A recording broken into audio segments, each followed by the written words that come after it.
I do think you are correct in your analysis that the presidential doctrine for continuity of government was put into effect on September 11th, and it's still in operation today.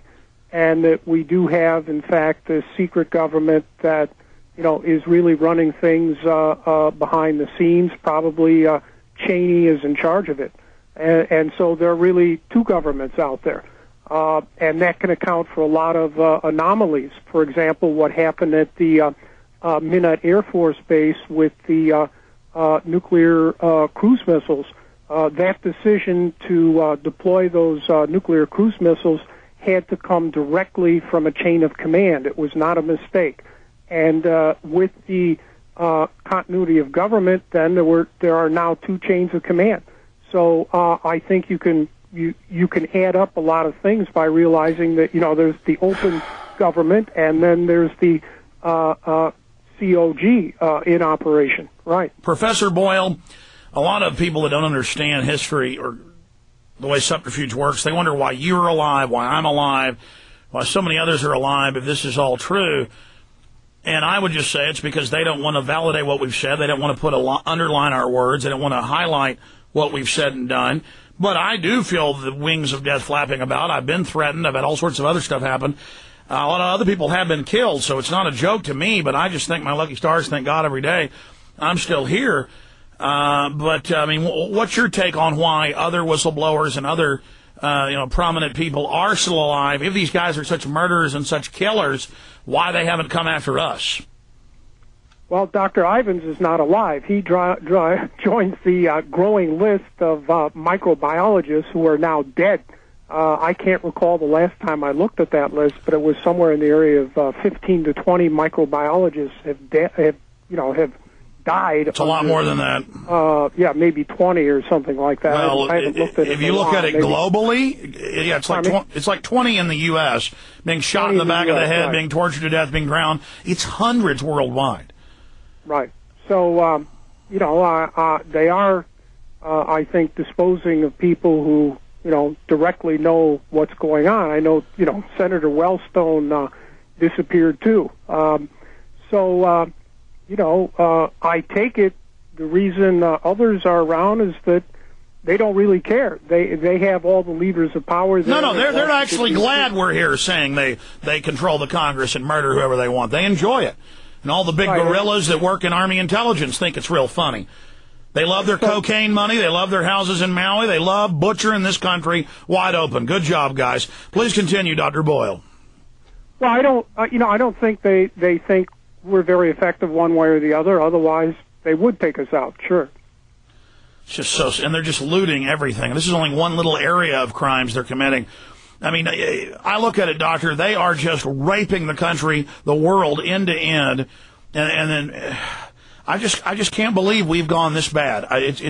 Do you ever pinch yourself when you're seeing these type of things happen? Well, it could be the twilight of the American Republic. I hate to say that.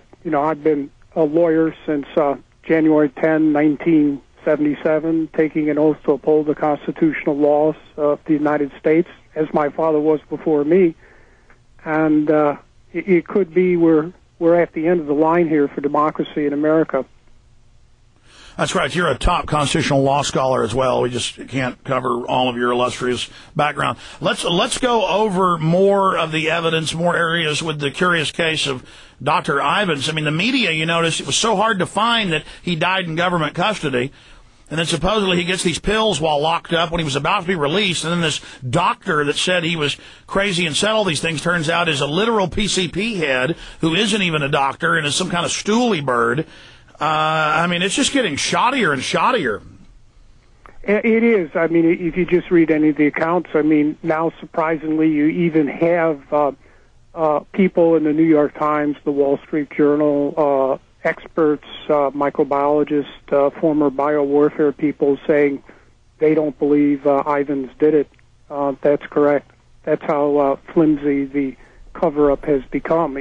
Again, just read today's New York Times. The more facts come out, the harder it comes to explain any of these things.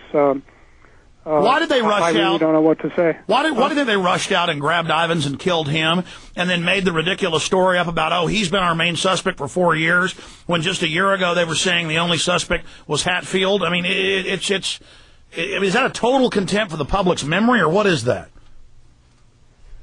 Well, I think so. I think I don't know if Ivins was killed one way or the other. Oh man, But they first blamed it on Hatfield, knowing he wasn't responsible, and but that could stall and delay everything for a long time, and see if they could get Hatfield to crack up, and he didn't. He fought back. Ivins.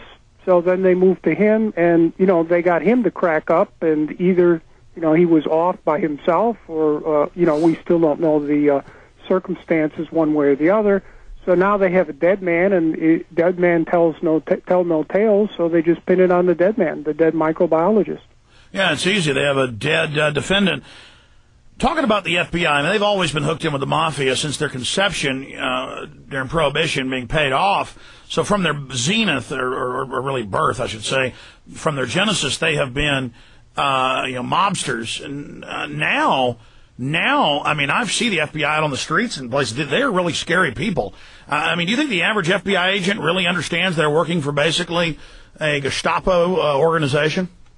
Well, actually, Mr. Swearingen, who had been an FBI agent and retired and was decorated, wrote a book on the FBI and called it the American Gestapo repeatedly. He was a veteran FBI agent. I think that is correct. The last time, we discussed the matter, I think I told you that two FBI agents, an agent for the FBI and another for the FBI CIA Joint Terrorism Task Force, showed up at my office, interrogated me for an hour, tried to get me to become an informant on my Arab and Muslim clients, which would have violated their constitutional rights and my ethical obligations as an attorney.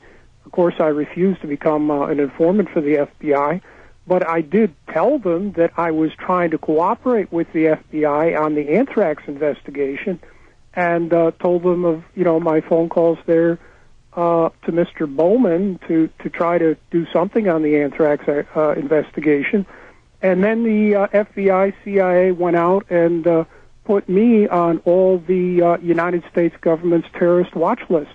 Every one of them. My lawyer says there are 5 or 6 of them, and as far as he could figure out, I'm on all of them.